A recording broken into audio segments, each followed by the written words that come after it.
ассалому алайкум шунавандагон ва бинандагони арҷманд. пахши мустақими барномаи як рӯзи таърих аз студияи марказии радиои муҳоҷир шаҳри Москав. чакидае аз таърих бахшида ба рӯзи матбуоти тоҷик. ман ровӣ ва мураттиби барнома матлуба салимзода бо шумо ҳастам. имрӯз 11 марти соли 2020 108-солагии матбуоти тоҷик. устод Садриддин Айнӣ дар солҳои ташаккули матбуоти тоҷик навишта буд: рӯзномаи ҳар қавм ва миллат забони эшон аст. ҳар қавме ки рӯзнома надорад гӯё забон надорад. қавми берӯзнома мисли одами безабон дарду ранҷ ва орзуву амоли худро гуфтаву барои муттаҳидиву якдилӣ саъю талош кардан наметавонад. акнун ки қавми мо забон баровардааст, метавонад ҳамаи дардҳояшро ба рӯзномаи худ нависад, аз аҳволи олам бохабар шавад ва дари дилашро ба воситаи рӯзномааш ки бо забони тоҷикист ба ҳар кас вонамояд. гуфтаҳои журналистони шинохтаю варзида дар ин рӯз аз сомонаи фейсбукӣ. сиёсатмадор ва рӯзноманигори тоҷик Додуҷуни Атоулло. рӯзе аз рӯзномаи рӯзноманигор. дирӯз донишомӯз будам. дар троллейбус журналисти камсамоли тоҷикистон Кароматулло Мирзоевро дидам ки рост меистод. мехостам ба саворон бигӯям ки ҷойро барои ин кас холӣ кунед. шумо медонед ки ӯ кист? агар журналисте ба корхонаи ноҳияе меомад, фишори тамоми роҳбарон баланд мегашт. иштиҳояшон мегирифт. то рафтани ӯ тарс аз дилашон намерафт. на Отахон Латифӣ, на Буринисо Бердиева, на Мазҳабшо Муҳаббатшоев, на Ато Ҳамдаму Нуртабаров, на Насрулло Асадуллоеву Андрей Лукин, на Галина Гридневаю, на Муҳиддин Олимпур, на Имомназари Холназару Раҷаб Мардон ва садҳои дигар журналистони ҳирфавӣ худро озодандеш ё аз хаёли озодагон наменомиданд. танҳо корашонро ҳалол мекарданд ва нони ҳалол мехӯрданд. имрӯз як кулуқро ба издиҳоми бипартоӣ ба сари 100 журналист мезанад. аммо ку як мақолае ки тахтҳоро биларзонад? ку як рӯзномае ки аз даст ба даст бигзарад? ку як журналисте ки ба ҳарфаш мардум бовар кунанд? ба як зиёфат, ба як шаурма, ба як салом, ба як даъват дар нишасте ва 10 сомонӣ журналист савдо мешавад. қурбоқаҳо шеъри нар, шабушкҳо уқоби кӯҳӣ, номдуздакону мақоладуздакон намоди ростӣ, ғуломони пушт ба пушт ғулом ба худ озодагон ном ниҳоданд ва ҳамдигарро беҳаёёна ситоиш менамоянд. фоҳишаҳо ба ҷодаҳо мерезанд. чанд сум? ибораи шаб ва ибораи ҷодаҳо мегардад. садҳо журналист аз садҳо рӯзномаю маҷалла, радиову телевизиони ҳукумативу оппозитсионию хусусӣ ба ҷилва меоянд. ҳар хоҷасарой ба ситоиши хоҷаи худ мепардозад. ба иқтибоси маъмуле ки нафрат доштам қариб бовар мекунам. баъди фоҳишагӣ дуввумин касби қадимӣ пешаи журналистист. дар ҳама касбу ҳунар пешгомон ва ордмиёнаву пасмондагон ҳастанд. сартарош ҳам устои хубу бад мешавад. муҳандису меъмору муаллим ҳам. аммо фарқи пешаи журналистӣ дар он аст ки матои туро ҳамагон мебинанд ва ба ҳар тору пӯди он нақшу нигори он, рангу бори он баҳо медиҳанд. дар шаҳристони матбуоти тоҷик ҳаво сард аст. бӯе аз баҳор нест. ҷодаҳо холӣ ва чароғеро рӯшан намебинам. ҳақиқат дар паси абрҳо ниҳон. мурғакони болшикаста ва доначин гирдогирди пои донадорон давр мезананд ва месароянду менавозанд. аммо қутқути мурғи кӯрке ки аз тухм мондааст ва хурусе ҳам минқор намезанад, ба кӣ мефорад? фардо ба кишваре сафар бинмоӣ, аз миқдори масҷиду манораҳо, сохти давлатдорӣ мапурс. мапурс ки исломист, коммунистист ё демокросӣ.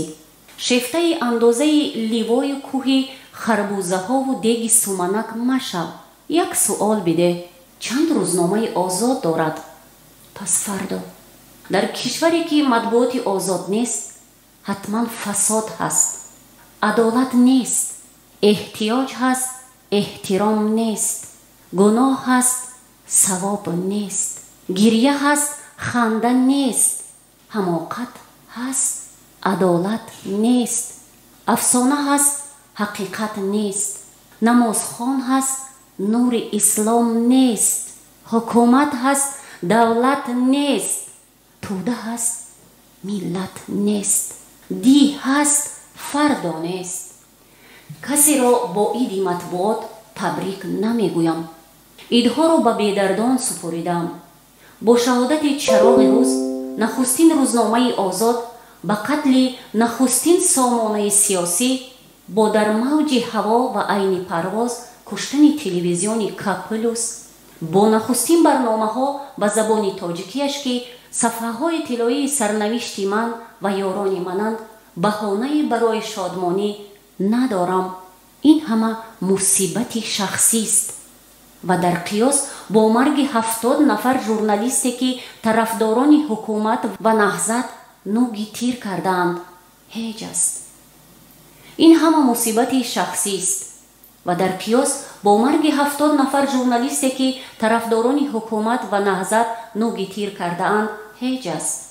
پس مگر از روی انصاف نیست که به خاطر قربانیان راه آزادی سخن این روز را روز یادبود ژورنالیستان اعلان بنماییم تا دیگر کسی نیارد که به سوی ژورنالیست تیر کشاید، دهان ژورنالیست را ببندد، ژورنالیست را زندان کند یا به ترک وطن وادار بنماید و مبتلای غربت سازد. ژورنالیست و سردبیر روزنامه SSR سیف دوستیف: من اکتیاران، سرایندگان، شاعران، راویان توی و کل نمایندگان دیگر کسبها را عزت می‌گذارم. زیدشان حرفی ندارم، ولی تنها به این جمعیت معاصر گفتنیم که ژورنالیستیکا تماما کسب دیگر است. آخر ژورنالیستیکا ادبیات نیست. ادبیات شعر، دروغ است، تشبیه و استعاره است. فرضی مثال شاعر میگوید من از آسمان آفتاب را آورده بر گوشت، ماه را به فرق سرت میگذارم و ستاره ها را تکمه کمزولت میکنم. بهترین شعر است که گفتند بهترین شعر دروغترین اوست. ژورنالیست باشد میگوید آفتاب ستاره نزدیکترین است و آن را آورده نمی شود. ستاره ها از آفتاب سوزانترند. ماهی که همیشه در فرق توز، دخترک خوشروی، سیاره برابر حقوق با کره زمین است و آن را بر فرق سری 3 میلیارد دختر هم گذاشتن نمی شود، نمی غنجد. ادبیات کذب شیرین، گیپربولائید شرقیانه می پرستد و ژورنالیستیکا پراگماتیسم خالی. اکنون فهمیدید که ژورنالیستیکا ادبیات و ادیب ژورنالیست نیست. جمعیت تا وقتی فرق میان کسب‌های دیگر و ژورنالیستیکا نمیگذارد و در وظیفه‌های کلیدی روزنامه‌نگاری نمایندگان دیگر ساحه‌ها سروری میکنند، ژورنالیستیکای ما شکست‌پذیر است اگر عموماً ورشکستن نباشد.